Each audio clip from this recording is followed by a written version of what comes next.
Welcome back to The Explainer. Today, we're jumping right into a fascinating piece of corporate drama, the reorg chart with hidden names.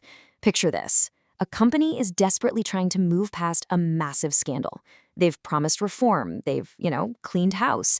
But the next big danger they face, it isn't some dramatic villain storming into a boardroom.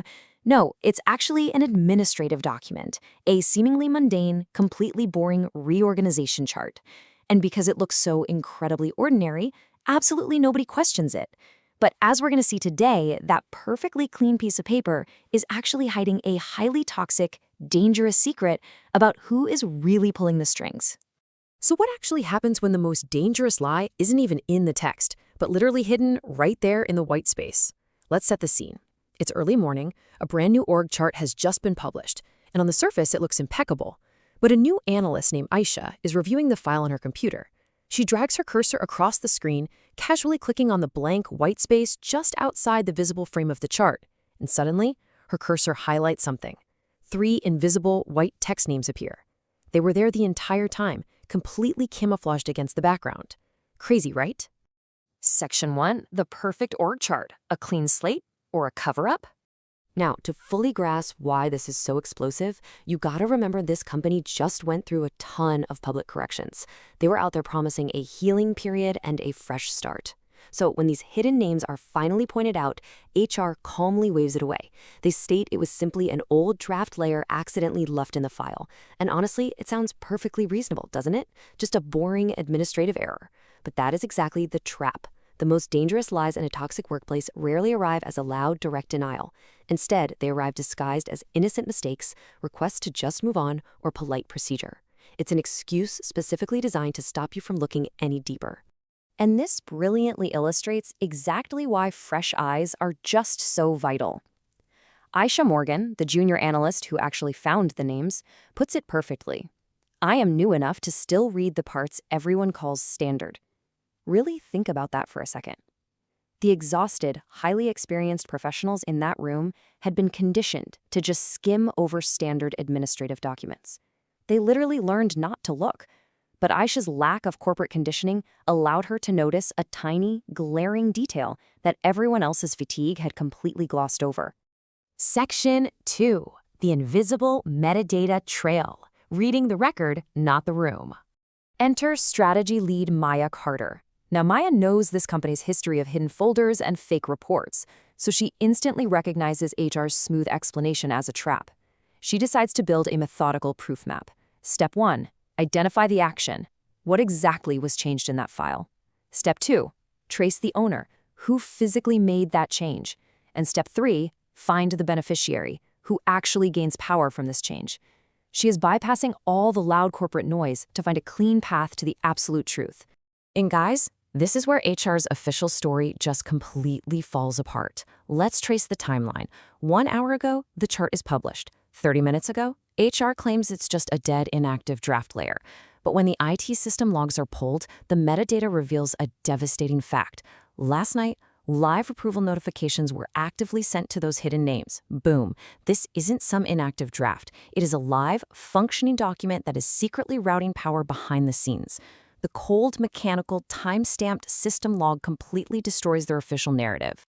Section 3, mapping the digital footprints, translating the system.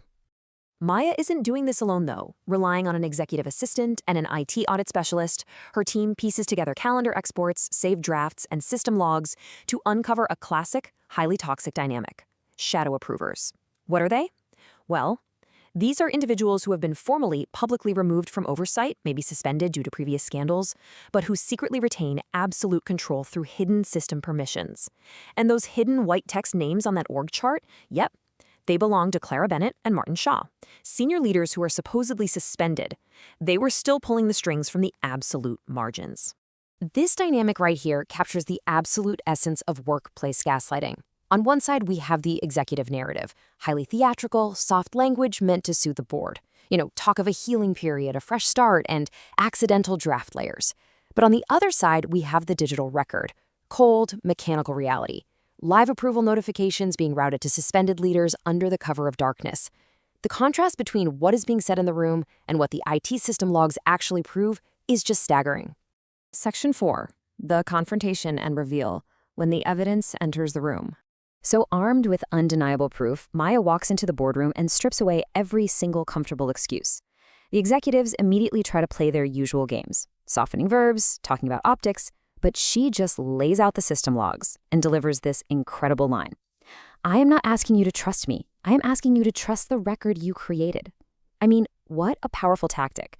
She isn't making it personal at all. She isn't asking them to believe her intuition. She is leveraging the indisputable power of their own digital footprints to corner them. Procedure can no longer be used as a hiding place, and the room just completely freezes. Because here is the core betrayal, the real design. Listen to this. This was never an administrative error, not for a second. It was a deliberate, calculated design. The newly published Reorg chart secretly placed Maya's entire audit team directly under the oversight of Clara and Martin, the very suspended leaders they were supposed to be auditing. It was a covert operation to maintain underground power and control the narrative from the shadows. Absolutely wild. Section 5. Designing real systemic accountability. Writing repair into the system. So what do you actually do when you expose a systemic lie like this? Well, the executives immediately try to offer a quiet private fix. They just want to sweep the whole shebang under the rug. But Maya refuses. Instead, they force through concrete new governance rules. First, they now require highly visible ownership lines on all documents. Second, they mandate named accountable approvers, so absolutely no more blank spaces. Third, IT is now going to block any charts with hidden metadata or shadow permissions. And finally, all corrective steps must be documented publicly. They are literally writing accountability into the operating system of the company, making sure that future org charts cannot be weaponized in the dark ever again. Which leaves us with this pretty profound final thought. When accountability disappears from the chart, power has not vanished. It has gone underground. So the next time you look at a perfectly clean corporate document, you might want to ask yourself, what is living in the white space? Who actually controls the background systems? Because true power rarely announces itself loudly. It quietly waits in the metadata. Thanks for joining me on this explainer, and I really hope this changes how you view the invisible dynamics in your own workplace.